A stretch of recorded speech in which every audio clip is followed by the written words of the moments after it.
Vamos a ver. Ya.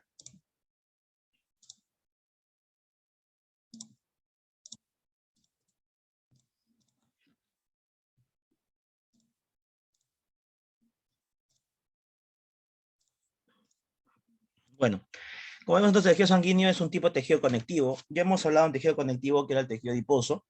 Ahora nos corresponde ver el segundo tipo de tejido conectivo, ¿no? Que es el tejido sanguíneo. Vamos a ver que el tejido sanguíneo bueno, la sangre en general, o tejido sanguíneo, lo mismo, fue descubierto por William Harvey, ¿no? Allá por el año aproximadamente el año 1620. Bueno, ¿qué es lo que hizo Harvey, no?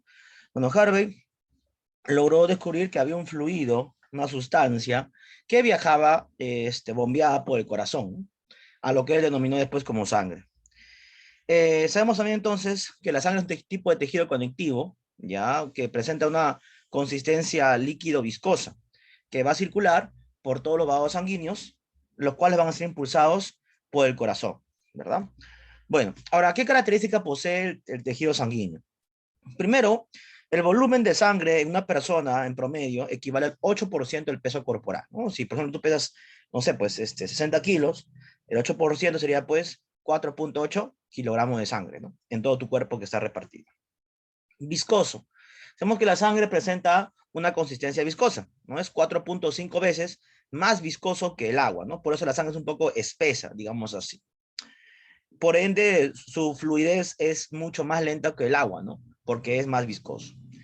Ahora, la sangre posee un pH. No sabemos que el pH es el grado de acidez, ¿no? Llamado potencial de hidrogenión. Este pH en la sangre oscila pues de 7.35 a 7.45.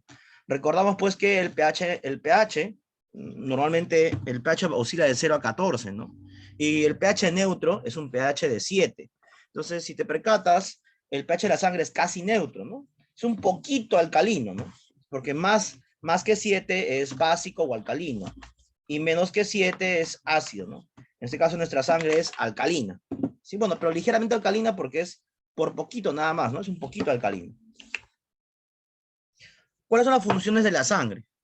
Bueno, posee múltiples funciones, siendo la primera y más importante la función respiratoria, ¿verdad? Ya que la sangre se encarga de transportar oxígeno y CO2, ¿no? Se va a enlazar, obviamente, al oxígeno y CO2 para poder transportar correctamente la sangre, ¿no? Nutritiva, porque en la sangre no solo circula gases, como el oxígeno y el CO2, en la sangre también circulan nutrientes, carbohidratos, lípidos, proteínas, ácidos grasos, circulan por la sangre, ¿no? Ya que por la sangre es el medio de transporte por el cual por ejemplo, ¿no? En el intestino delgado, donde se absorben los nutrientes, después de la digestión, esos nutrientes tienen que ir al hígado. ¿Por dónde viajan? Por la sangre. En este caso, la vena porta, lo transporta de intestino hacia el hígado. Entonces, nutritivo, ¿por qué? Porque en este tipo de tejido van a viajar nutrientes, ¿no? Excretora.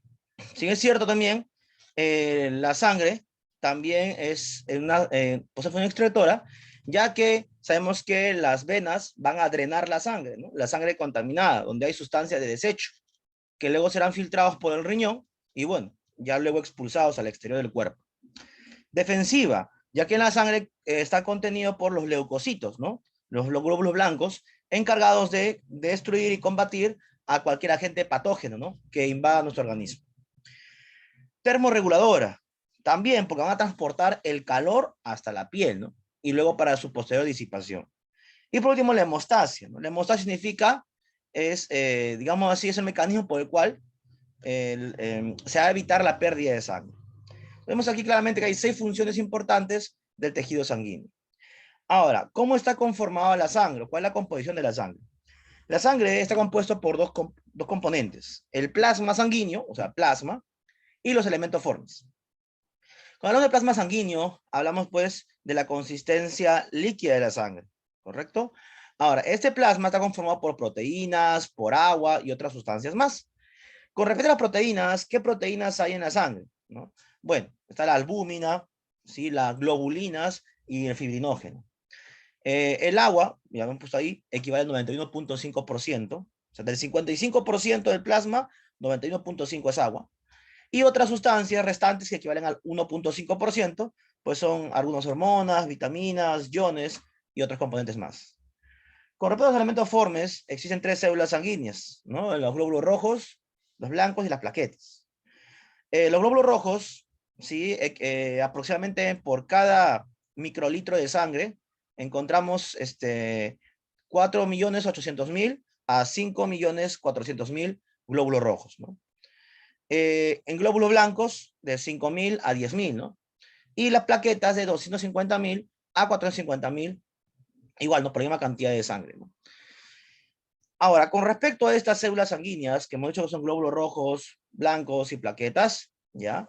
Que forman parte de los elementos formes, vemos ahí en la imagen claramente cómo podemos hacer ahí las células sanguíneas, ¿no? Vemos ahí los glóbulos rojos que poseen una forma bicóncava, ¿sí? Los glóbulos blancos que poseen, bueno, blancos porque es citoplasma que poseen el blanco. Vemos ahí los distintos tipos de mononucleares y polimorfonucleares. Se le dice pues mononucleares porque poseen solo un núcleo, ¿no? Los basófilos, linfocitos y monocitos poseen solamente un núcleo. En cambio, ahí vemos los glóbulos blancos polimorfonucleares, como el neutrófilo, por ejemplo, que tiene 3 núcleos, ¿no? O, por ejemplo, el eosinófilo, que tiene 2 núcleos, ¿sí? Pues son polimorfonucleares. Ahora, cada una de estas células posee una función específica. Los glóbulos rojos, que también son llamados, pues, eritrocitos, hematíes, y bueno, en casos más raros, rubrocitos, ¿ya? Son sinónimos de glóbulo rojo. Hemos hecho su forma bicóncava, ¿sí? No tiene núcleo, es anucleado. Es por eso que posee un tiempo de vida de 120. Solo puede 120 días porque es anucleada. ¿Su función cuál es? Principalmente transportar oxígeno y CO2, ¿verdad? Claro, el glóbulo rojo contiene hemoglobina, que es aquella proteína que justamente va a encargarse de esa función, ¿no? El transporte de gases. Ya vimos el video que el glóbulo rojo se origina en la médula ósea, roja. Los glóbulos blancos, que se clasifican en granulocitos, macrófagos, linfocitos, en general todos ellos, ¿cuál es su función? Función defensiva, ¿no? Todos ponen la función defensiva. Ellos también se originan en la médula ósea, ¿ya? Pero, a diferencia de glóbulos rojos, estas van a madurar en otra zona, ¿correcto? Van a madurar en otra zona. En este caso, usualmente van a madurar en ganglios, en los ganglios linfáticos, ¿ya? Y por último, las plaquetas, que vemos que son fragmentos de células, se encargan de la coagulación de la sangre, ¿no? Se encargan de la coagulación de la sangre. Y bueno, hemos dicho aquí, se encuentran también en la médula ósea roja, que forma parte de los huesos, ¿no? La médula ósea roja se encuentra en la parte esponjosa de los huesos, ¿no? En los extremos de los huesos está el tejido esponjoso. Y en el tejido esponjoso está la médula ósea roja. Bueno, vamos ahora a hablar de cada una de estas células sanguíneas. Iniciando por el eritrocito, ¿no? Los eritrocitos son muchos glóbulos rojos, son células bicóncavas y anucleadas, ¿no? No poseen un núcleo específico. Vemos también que su función más importante es el transporte de oxígeno y CO2, ¿ya? ¿Qué más? Bueno, aparte de ello, no poseen el núcleo, ya que esta célula debe transportar la mayor cantidad de gases que sea posible, ¿no? Es por eso que en sus inicios sí tiene núcleo, pero cuando madura pierde el núcleo, ¿no? Por eso se convierte en anucleada. En el caso de glóbulos blancos, que son células que poseen la función defensiva, ¿sí? Se encuentran viajando por todo el torrente sanguíneo, están en constante movimiento, ya que estas células se encargan de destruir o de detectar agentes infecciosos o agentes patógenos, que pueden ser pues, bacterias, protozoarios, etcétera, ¿no? Cualquier agente desconocido para ellos. Para ello veremos ya un tema aparte que hay pues en el sistema inmunitario, ya en el tema de sistemas, ya en la otra unidad cuando hagamos sistemas, hay todo un conjunto toda una red, ¿no? De células defensivas de que se encargan de distintos tipos de funciones. Pero todos los glóbulos blancos en general poseen estas 4 principales funciones. Fagocitosis, porque van a comer, ¿sí? A cualquier agente dañino, lo van a tragar. Obviamente todos los glóbulos blancos no cumplen esta función. Hay un tipo de glóbulo blanco que se encarga de la fagocitosis.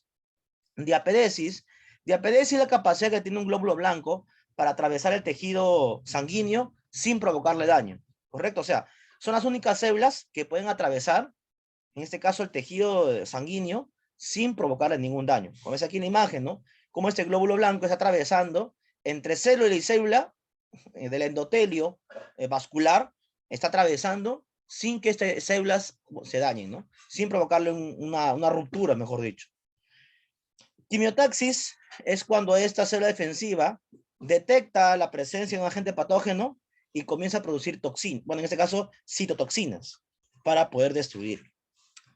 Bueno, y activación la parte inicial, ¿no? Activación es cuando digamos así, se prende la alarma en tu organismo de que hay un agente patógeno que no lo conocen, que ha ingresado, ¿no?